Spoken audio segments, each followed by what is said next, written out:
రైతు వ్యతిరేక కార్యక్రమాలు చేయడమే కాకుండా రైతు వ్యతిరేకించే ప్రాజెక్టులకు అనుమతులు ఇచ్చి ఇవాళ వాళ్ళేదో దొరలన్నట్టుగా వాళ్ళే ఉద్యమాలకు ఊపిరి పోస్తూ వాళ్ళే ప్రజలు రెచ్చగొడుతూ వాళ్ళే రైతులు రెచ్చగొడుతూ నానా యాగి చేస్తూ ఉన్నారు.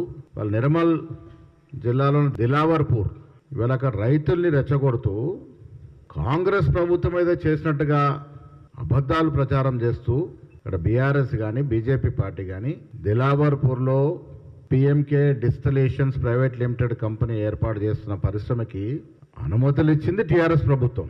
టీఆర్ఎస్ ప్రభు అధికారం ఉన్నప్పుడు 2023లో అనుమతులు వచ్చాయి. వాళ్ళు అప్లికేషన్ పెట్టుకుంది 2022లో, అనుమతులు వచ్చింది 7వ నెల 2023లో.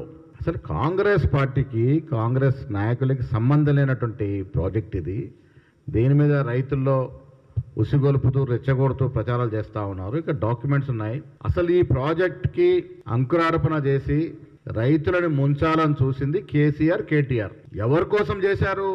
ఆనాడు మీ హయాంలో టీఆర్ఎస్ ప్రభుత్వంలో మంత్రిగా ఉన్నటువంటి శ్రీనివాస్ యాదవ్ గారి కుమారుడు డైరెక్టర్గా ఉన్నటువంటి కంపెనీ కోసం ఆ వెసులుబాటు కలగజేసి పర్మిషన్లు ఇచ్చినారు. పిఎంకే డిస్టిలేషన్స్ ఇది.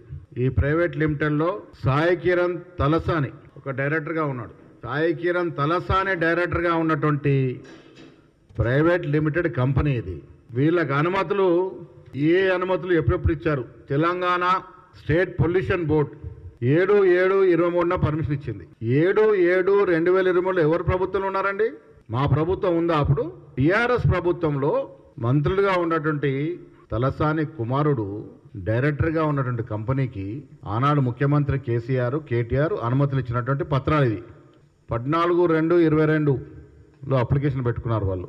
Fire services, Telangana government state disaster response and fire services department వీళ్ళు పర్మిషన్ ఇచ్చారు 2023లోనే.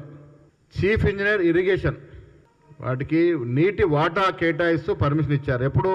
15/6/2023లో ఈ పిఎంకే డిస్టిలేషన్ కంపెనీ అసలైన తొలి వెలుగు.